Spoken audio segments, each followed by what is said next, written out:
Et si le secret de la fortune n'était pas de paraître brillant, mais d'avoir le courage de passer pour un idiot? Dans la cour d'un grand royaume, un homme jouait un jeu dangereux. Il laissait le roi et tout un peuple rire de lui chaque matin, pour mieux bâtir sa fortune dans l'ombre. Voici comment une prétendue stupidité a donné une leçon de stratégie magistrale à tout un empire. Il y avait, dans un royaume lointain, un ministre d'une intelligence rare. Sa clairvoyance était telle que le souverain ne signait aucun décret, ne déclarait aucune guerre et n'organisait aucun festin sans avoir obtenu son aval. Mais la brillance attire l'ombre. Dans les couloirs du palais, la jalousie des autres courtisans brûlait comme un feu sournois. Ils attendaient dans tous la moindre faille pour faire tomber l'homme qui murmurait à l'oreille du roi. Un matin, après sa promenade publique, le roi fit convoquer son ministre devant toute l'assemblée.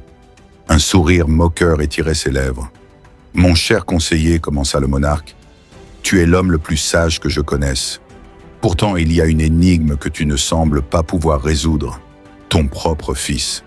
C'est un niais, un insensé qui n'a aucune notion de la réalité. » Le ministre, blessé dans son honneur, resta digne. « Votre Majesté, pourquoi portez-vous un jugement si sévère sur mon sang ?» Le roi éclata de rire. « Chaque jour sur le marché, je soumets ton fils à un test. Je lui présente 2 pièces, l'une en or pur, l'autre en argent. Je lui demande de choisir la plus précieuse. Et chaque jour, devant la foule qui s'esclaffe, ton fils pointe son doigt vers l'argent et s'en va, ravi de son trésor de pacotille. » Un immense éclat de rire secoua la salle du trône. Le ministre sentit le rouge lui monter aux joues. Humilié, il quitta la cour sans un mot et se précipita chez lui.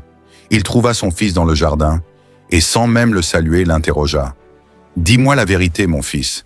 Lequel de ces 2 métaux est le plus précieux, l'or ou l'argent ?»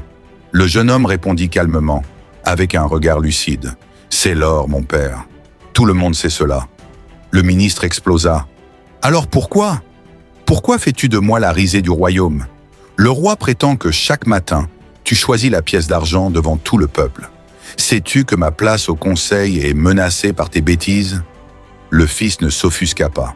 Il prit son père par la main et l'emmena dans sa chambre. Là, sous son lit, il tira un coffre lourd. Lorsqu'il l'ouvrit, le ministre fut ébloui. Le coffre débordait de centaines, de milliers de pièces d'argent. Un trésor colossal, accumulé jour après jour.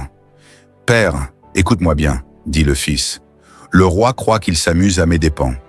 Il aime se sentir supérieur et il aime que son peuple voie à quel point le fils du grand ministre est limité.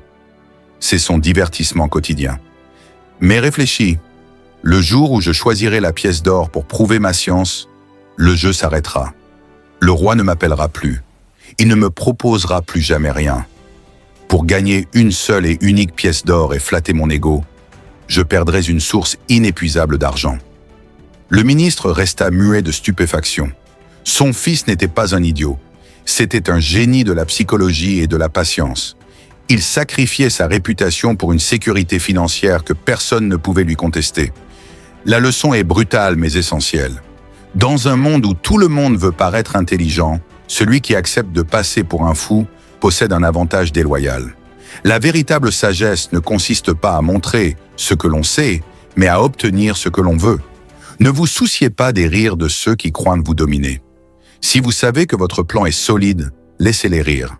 Le monde appartient à ceux qui voient le long terme, là où les autres ne voient qu'une occasion de briller un instant.